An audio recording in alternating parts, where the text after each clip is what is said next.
लगातार हो रहे प्रदेश में जघन्य अपराध के बाद बेटियों की सुरक्षा पर सवाल उठता है कि जिस देश में बेटी बचाओ बेटी पढ़ाओ का नारा लगता है, बेटियां पढ़ेंगी तो ही बढ़ेंगी कि बड़े बड़े स्लोगन आते हैं, उसी प्रदेश में उसी देश में हर दिन बेटियों के साथ अत्याचार होते हैं, रेप होते हैं और इसके बाद उनके सबको फंदे से लटका दिया जाता है ताकि ये आत्महत्या इसको करार दिया जाए। ये जघन्य अपराध लगातार उत्तर प्रदेश में बढ़ते जा रहे हैं, देश में बढ़ते जा रहे हैं, चाहे वो कोलकाता का रेप केस हो, चाहे वो उत्तर प्रदेश का उन्नाव हो, चाहे हाथरस हो, चाहे अभी फिलहाल में जो फर्रुखाबाद में हुआ उसको देख लीजिए। जैसे हाथरस में हुआ था कि पीड़ित परिवार जो लड़की के साथ रेप होता है उसके घर वालों को बिना बताई अंतिम संस्कार प्रशासन पुलिस करा देती है पेट्रोल डाल के। वैसा ही फर्रुखाबाद में हुआ कि बेटियों के साथ परिवार की बिना मर्जी से जल्दबाजी में अंतिम संस्कार करा दिया गया। पोस्टमार्टम रिपोर्ट आने से पहले प्रशासन कह देता है कि इसने आत्महत्या की है, जबकि परिवार वाले कह रहे हैं कि आत्महत्या मेरी बेटियां कर ही नहीं सकती हैं। फिलहाल आप जरा इसको राजनीतिक दृष्टिकोण से हटाकर देखिए कि हर घर में बेटी है, हर घर में बहन है, उनकी जान कितनी सुरक्षित है। जो सरकार लगातार नारी सुरक्षा, नारी बढ़ेगी तो पढ़ेगी, ना बेटी पढ़ेगी आगे बढ़ेगी के तरह तरह के स्लोगन आते, बेटी बचाओ बेटी पढ़ाओ जैसे बड़े बड़े स्लोगन आते, ये सिर्फ होर्डिंग पोस्टर में ही चीज़ें रह जाती। लेकिन अगर आप असल ज़िंदगी में देखेंगे तो एनसीआरबी का अगर आप डेटा उठा लीजिए तो हर 20 मिनट में देश में एक रेप होता है। लेकिन फ़र्क सिर्फ इतना है कि कुछ रेप हाईलाइटेड हो जाते हैं, कुछ हत्याएं हाईलाइटेड हो जाती हैं और कुछ की एफआईआर भी नोटिस नहीं की जाती। ये एनसीआरबी की रिपोर्ट बोल रही है कि हर 20 मिनट में एक रेप भारत में होता है। क्यों ये अपराधी खुलेआम अपराध लगातार होते जा रहे हैं? उनको डर नाम की कोई चीज नहीं। बेटियों की जान क्या इतनी सस्ती हो चुकी है? मतलब आप उनके साथ अपराध कीजिए, इसके बाद उनको हत्या कर दीजिए और हत्या ना लगे इसलिए उसको आत्महत्या का फंदे से लटका दीजिए ताकि वो आत्महत्या लगे। हमें इसका पूरी डिटेल चाहिए, हमें पता करके।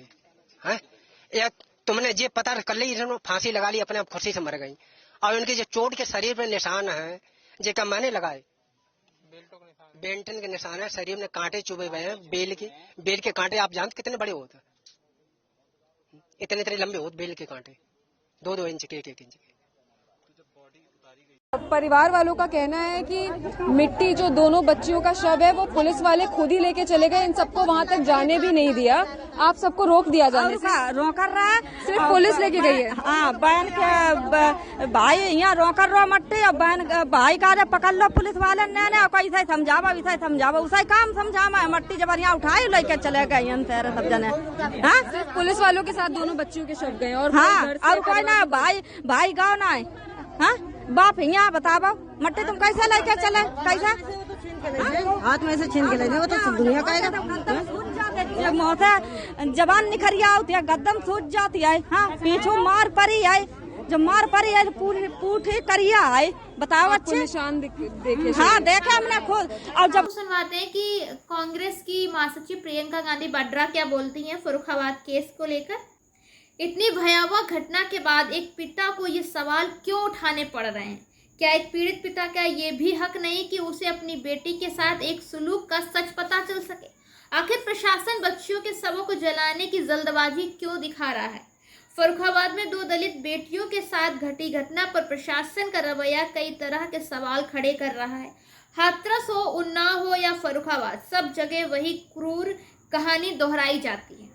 तो क्या आप दलित, पिछड़े, वंचित, गरीब महिलाएं या जो भी कमजोर हैं बेन्याय की आशा छोड़ दें?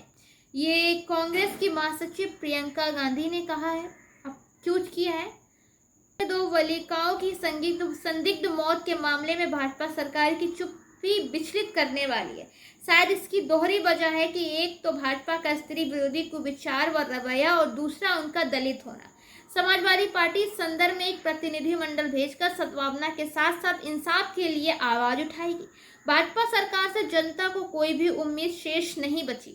भाजपा जब भी महिलाओं के मुद्दे उठाती है तो उनके पीछे केवल और केवल राजनीतिक फायदा होता है, इसलिए वो विपक्ष शासित राज्यों में आवाज उठाती है।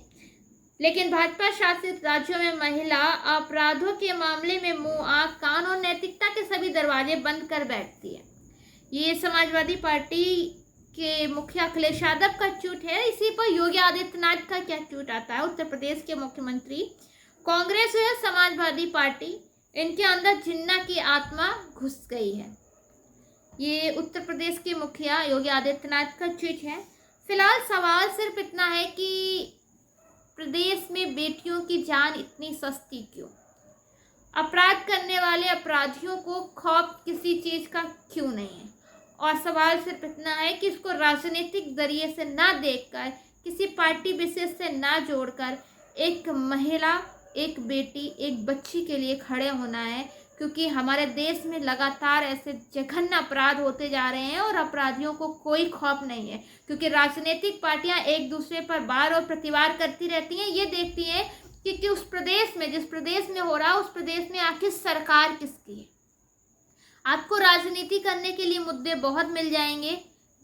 बेटियों पर, बच्चियों पर कम से कम राजनीति ना कीजिए, क्योंकि हर घर में बहन बेटी है और कल उसके साथ हुआ है तो शायद कल आपकी बेटी के साथ भी ऐसा हो सकता है। अगर इस पर अंकुश नहीं लगाया गया, अगर इस पर राजनीति नहीं की गई, इस तरीके के अपराधों को पर अंकुश लगना बहुत ज़रूरी है। अपराधियों के अंदर खौफ होना बहुत ज़रूरी है।